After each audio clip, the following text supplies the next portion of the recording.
My name is Rob. I wanted to share my testimony with all of you. The one thing I wanted to say before I do share anything is that as a Christian, I'm far from a perfect person, and I think that's what is so important about being a Christian, is knowing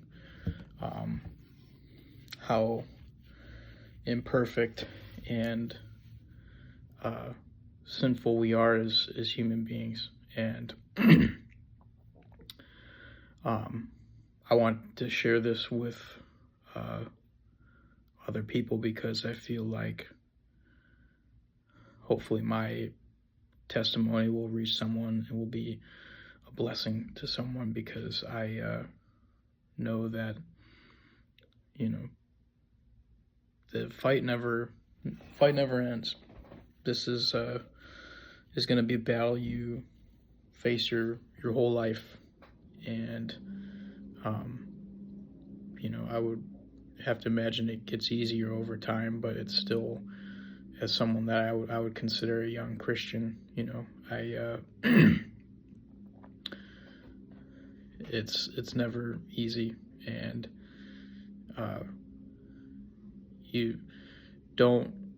there are probably people that get into us thinking that you're just going to be immediately cleansed, and you're just going to be on fire for the Lord, and for some people that is true, but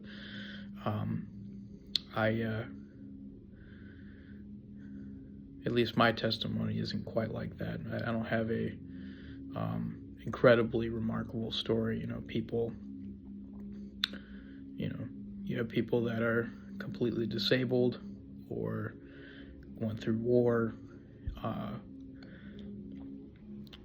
but I've experienced darkness, and I think that many people have, and I hope that what I tell you through this helps you through something, and maybe brings you to Christ and salvation. So I grew up in a Christian home, kind of bounced between Lutheran and Presbyterian churches, but I never, as a child, felt much. I didn't really know what to believe. I went to Sunday school a little bit, and my mom had my younger brother and I, we would watch like Veggie Tales and stuff like that, but never felt anything longing or pulling me towards him. And I got into my teenage years, and I started to get very lost. I probably around 16, 17 years old, started pretty heavily smoking marijuana, and started to struggle with depression. My first kind of bits of with depression and anxiety and sorrow was in probably like late middle school, 8th grade. So that's probably, I think 14, 15 years old, and had suicidal thoughts. I had heavily considered taking my own life, and but just kind of never was either serious enough or had the guts to do it, really. And I got to the point my senior year of high school, I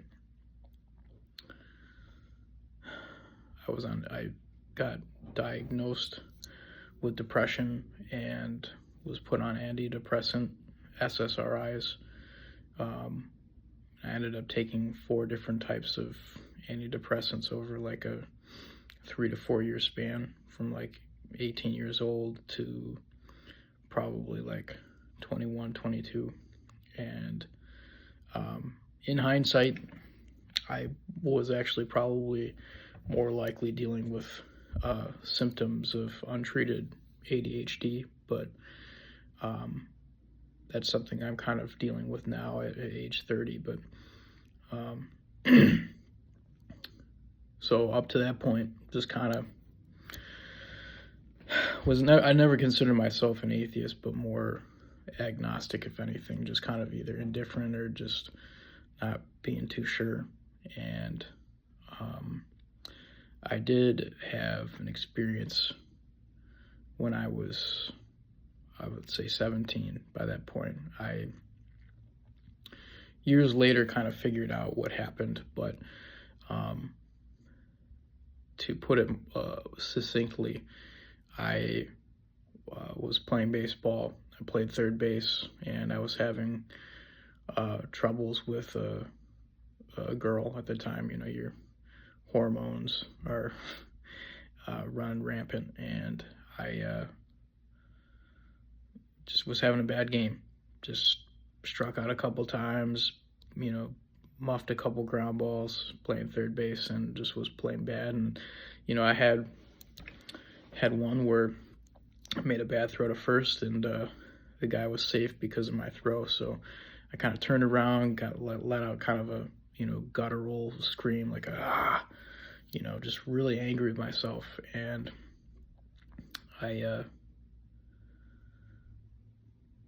then I turned around, and then under my breath, I just said, "Hit it at me."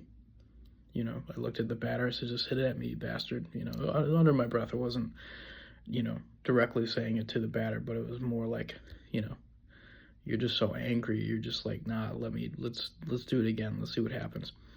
And so the ball got hit at me.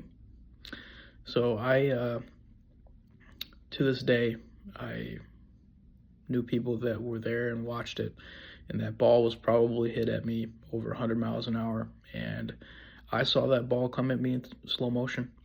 I could see the seams of the ball turning, and it was just coming at me. And so I kind of,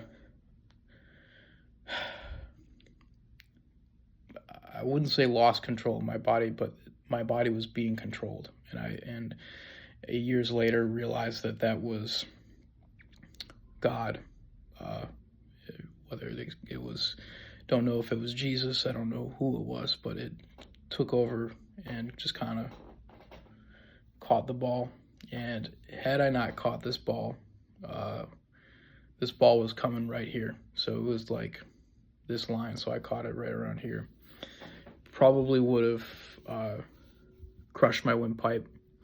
Probably would have died within 15 to 20 minutes had I not caught that ball. And I had pretty good reflexes, but I had never experienced that up to this point, and never experienced it again. And I think that was God's way of telling me, like, I just did what you asked me to do.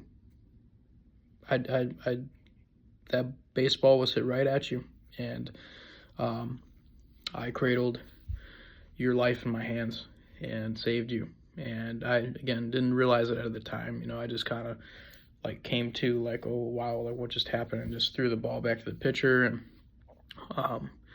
wasn't until years later where I told my dad, who had been at that game, and I said, "Dad, you remember that catch I made, you know, over there?" And he was like, "Yeah." I said, "Yeah, that all happened very slowly, and it just, I can't explain to you how or why, but that's what happened." And so still from that point didn't really believe in God. I started to really smoke marijuana pretty heavily. For a while it was under the guise of, oh, well, I'm depressed and it makes me feel better, and you know, I of course abused it as well. Then I started to get into hallucinogens. I started using LSD and psilocybin mushrooms. I never exceeded that, but I still had plans to continue down that path. Peyote, ayahuasca, DMT. I really wanted to expand my mind. I was started to get into Buddhism and meditating, and kind of that I wouldn't say New Age practices, because that, I don't think Buddhism technically falls under that umbrella, but needless to say, I was engaging in things that I really shouldn't have. And I had had an experience on LSD where I opened my pineal gland, which you'll hear people refer to as the third eye, and I left my body. I had taken LSD, and I figured out how to do it. I decalcified my pineal gland and opened it, and I went somewhere else, what probably people would call the fourth dimension, and saw all types of things, things that are very difficult to articulate in terms of description, and saw other beings there. I would have to imagine are demons now in hindsight, but they didn't look like demons. They didn't, have, weren't red with pointy horns and all of that. And opened myself to very dangerous spiritual pathways. And after I came to from that experience, I didn't feel right. I felt like I had crossed a line, and couldn't explain why, but it just felt wrong. And so, in the midst of all of this, the usage of hallucinogens and everything, I was kind of on an endless pursuit of the truth, right? And the one thing that I think just, I had a very relentless desire to know the truth, and not just like this truth or that truth. It was like the truth. Like, what is the meaning of life? What was the purpose to everything? And I also wanted to know who controlled the world. And I had various stages of believing different things. I had gotten into kind of the very basic, like Illuminati, Freemasons, Zionists, and then got into the alien rabbit hole, and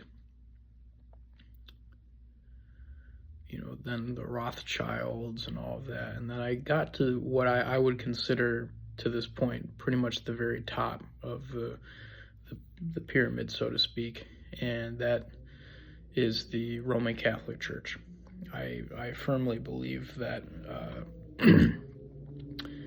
they are kind of the figurehead for everything in this world in terms of power, wealth, control, and the Jesuit order as well. And so I got to this conclusion from a secular standpoint. So I had not connected anything spiritually yet. And so after that experience I had on LSD, I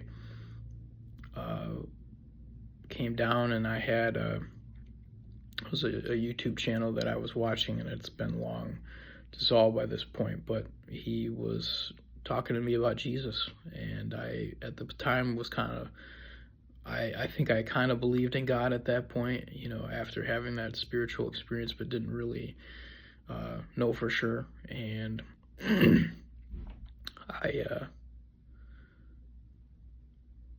then I think I bought a Bible and just was like, something about this is telling me I need to do this. And so after I began reading the Bible, and I began doing research and reading the book of Revelation and everything, because the way I am and how I've been as a Christian man, as well as just in general, was that I wanted to know what was going to happen in the end. And I, after reading the book of Revelation, book of Daniel, and I wanted to know who the Antichrist was. And I realized that the description of the Roman Catholic Church and the Antichrist was pretty much locked together like a puzzle, and it all clicked. And I think that's the moment where I realized that, there's a very real battle between good and evil in this world, and everything in my own reality started to lock into place.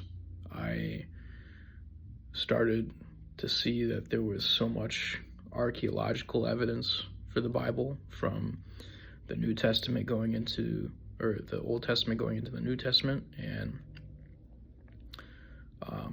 started doing research on the life, death, and resurrection of Jesus Christ. And I think I was 23 or 24 at that point, and I accepted Jesus into my life, and I realized that that was the truth. And the reason I preface what I said earlier about not being perfect is that, I've considered myself a Christian now for probably like 5, 6, 7 years, and still heavily struggle. I've backslid. I've been lukewarm. I moved down to Texas to be with my current significant other, and I have really let her down in a lot of ways, and not been the kind of strong Christian man and leader that I need to be. And I'm right now trying to recover that, and I'm starting to feel heavy spiritual warfare starting to take place, where I have nights where I have a hard time sleeping because I know that there's something else in the room with me. I've had multiple experiences at this point where I've felt pressing on me when I'm sleeping, either on my legs or on my chest. I've not felt like full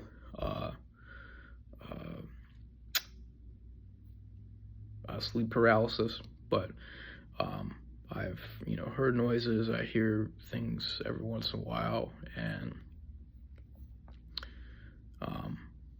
and I've had dreams, and then waking up frantic.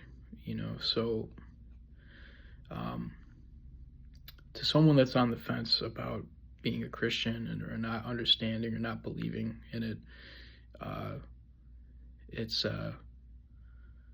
not something to take lightly. And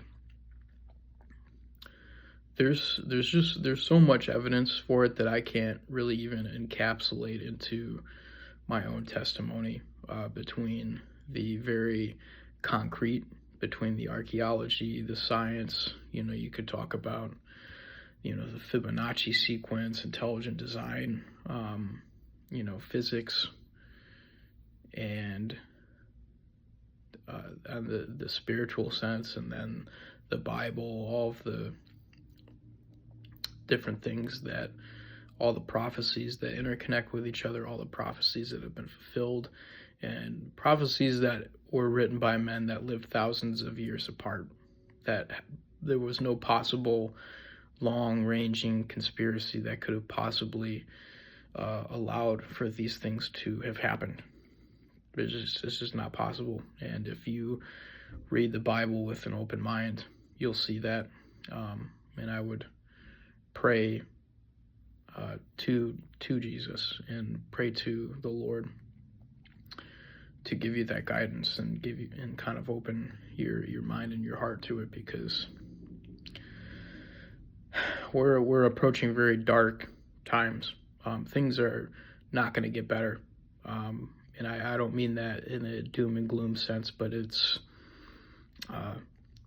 very real, very jarring things are coming. There's probably a third world war on the horizon. There is going to be incredibly terrifying spiritual warfare taking place, and this world will see things it's never seen before. And so I hope that you take what I say seriously. I just hope that something about what I say to you, if you've made it this far, reaches into your heart and softens it enough to make you think about where you're going, where this world is going, but where you're going after you pass on, because none of us have beat Father Time, but there was a man who was both man in flesh and God in flesh, and he overcame death and allowed for all of us to have a way to go to heaven and go to a place where there is no sorrow, there is no pain, and you are spending eternity with your Creator, a Creator that loves you and deeply cares about you, but a Creator that has also, because he loves you so much, has offered you free will, and knows that this is the only way for us to not be just walking soulless robots that worship him. And I have made the choice to want to be with him and spend eternity with him, because he's been so kind to me. The fact that I have the gift of life, the fact that he's saved me, and he saved me on more than one occasion. I just know for sure that I was saved that day playing baseball. But there have been other times where there was a hand in something that kept me from dying. And I know there's other people with those types of testimonies, but I should not be alive today. And I have been kept alive for his plan, for his glory. And I don't know yet fully what that is, but I'm just trying to battle each day now, because being a Christian is not for the faint of heart, especially for those that are really letting themselves be stripped down and the distractions of this world kind of taken from them.